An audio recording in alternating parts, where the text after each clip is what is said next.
नमस्कार, आप देख रहे हैं सजग हरियाणा न्यूज। मैं हूं आपके साथ महिमा सक्सेना। हरियाणा में पंचायती चुनाव जोरों पर है। आज नांगल गांव के सरपंच पद के प्रत्याशी श्री नवीन कुमार ने पत्रकारों से रूबरू होते हुए गांव से अपील की, मेरे प्यारे ग्राम वासियों, आने वाली 2 नवंबर को अपनी पंचायत का सुनहरा भविष्य सुनिश्चित होना है। ये सब आपके सहयोग से संभव है कि हमारे पंचायत का भविष्य कैसा होगा।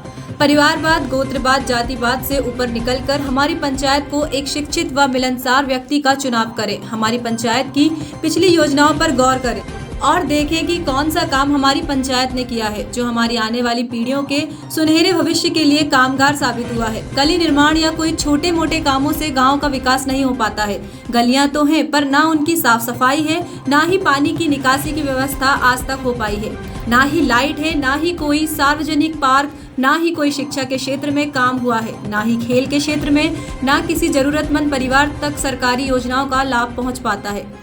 ये प्रश्न उठता है कि हम गांव का सरपंच फिर किस लिए चुनते हैं। सरपंच ऐसा चुने जो बिना किसी भेदभाव के गांव के हर व्यक्ति का सम्मान करे, सरकार द्वारा मिलने वाली हर योजना का लाभ घर घर तक पहुंचे, गांव में शिक्षा के क्षेत्र को बढ़ावा दें, खेल क्षेत्र में भी गांव को उच्च स्तर तक लेकर जाएं। हमारी पंचायत को ऐसी आदर्श पंचायत बनाएं जो हर पंचायत के लिए एक मार्गदर्शन का काम करे।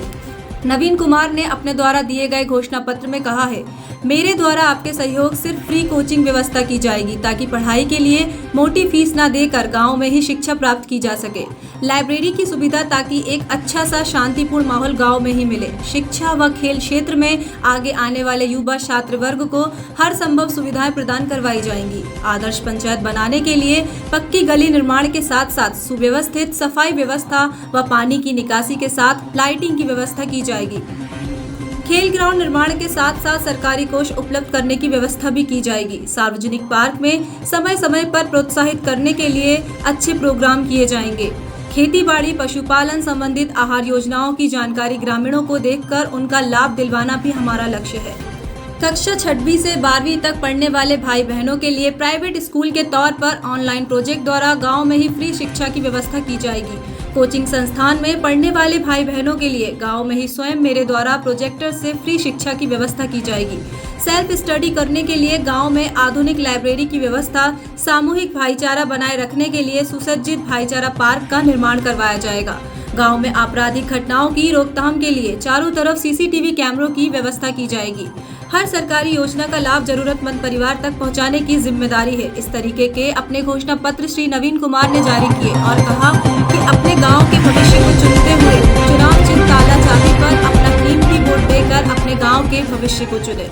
ऐसा होना चाहिए जो गांव का अच्छे से विकास कर सके, पढ़ा लिखा, और गांव में जो है शिक्षा का जो है मेन रोल होता है, जो सभी बच्चों के लिए अच्छी शिक्षा की सुविधा प्राप्त कर सके और जिस तरह डायरेक्ट अपनी बात भी हो सके, कोई भी काम करवाना हो तो युवा जो है वो युवान कैसे है, ऐसा भी कुछ है? हाँ, हमारे सभी युवा साथियों से ये कहना है कि गांव में ऐसा सरपंच चुने जो गांव का अच्छी तरह से विकास कर सके और सभी युवाओं को आगे लेकर चले। तो मैं भी आप लोगों से एक विचार करना चाहूँगा कि गांव के अंदर भाईचारे को कायम रखें, क्योंकि सरपंच के चुनाव हैं या अलग से कोई भी चुनाव है वो 1 महीना चलते हैं, 10 दिन 15 दिन चलते हैं, लेकिन आपसी भाईचारे को बनाए रखें। और सरपंच जो है वो चाहे कितने भी उम्मीदवार हो, चुन करके जो है वो एक ही व्यक्ति आएगा और उस व्यक्ति को चुने जो आपके गाँव के भविष्य के लिए सुदृढ़ हो और जो ये लगता है कि हाँ हमारे गाँव के लिए कुछ ऐसा हो सकता है, क्योंकि 5 साल बहुत मायने रखते हैं। अगर आप एक ऐसे व्यक्ति के हाथ में अगर कलम दे देते हैं जिसको पता ही नहीं होता, जो पूछ करके आगे तक जाएगा और फिर 5 साल वो निकाल देगा, फिर अगले समय के अंदर आपके दिमाग में दोबारा वोट मांगने के लिए आएगा कि हम ये कर देंगे वो कर देंगे। तो ऐसा होना चाहिए कि 5 साल कोई भी सरपंच उम्मीदवार ऐसा काम करे जो अगला सरपंच सोचे कि इसने तो कुछ काम ही नहीं छोड़ा कि शायद मैं कुछ काम करूं। कुछ लोग और बैठे हुए हैं, उनसे भी बातचीत करते हैं। जी नमस्कार। राम राम जी, राम राम। क्या कहना चाहेंगे जो सरपंच के चुनाव लड़न लग रहे हैं, बालक हैं, उनके बारे में क्या कहना चाहोगा? हम अच्छो विद्वान, अच्छे पढ़े लिखे के दिमागदार ने सरपंच बनाओ गए मतिया है कैसा हूँ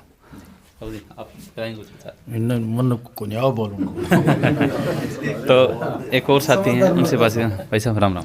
नमस्कार जी। सबसे पहले तो सजग संसार टीम को मेरी तरफ से नमस्कार जी। सभी ग्रामवासियों को, सुनने वालों को तो क्या कहेंगे जिस प्रकार से 13 कैंडिडेट हैं आपके गांव में? मैं एक एक मैं व्यक्ति के बारे में बातचीत नहीं करना चाहूँगा क्योंकि गांव का भाईचारा है, आपसी भाईचारा बना रहना चाहिए, लेकिन आपके हिसाब से कैसे वैचारिक व्यक्ति को सरपंच बनाना चाहिए? देखिए, सबसे पहले अहम भूमिका होती है इसमें कि भाईचारा हमारा कायम रहना चाहिए। फिर आती है गांव के विकास की बात। तो हमने देखा है पिछली काफ़ी योजनाओं से कि हर आदमी कहता है कि गांव में विकास करेंगे, तो एक सड़क निर्माण या कुछ छोटे मोटे कामों से गांव का विकास नहीं होता है। बिल्कुल नहीं होता है।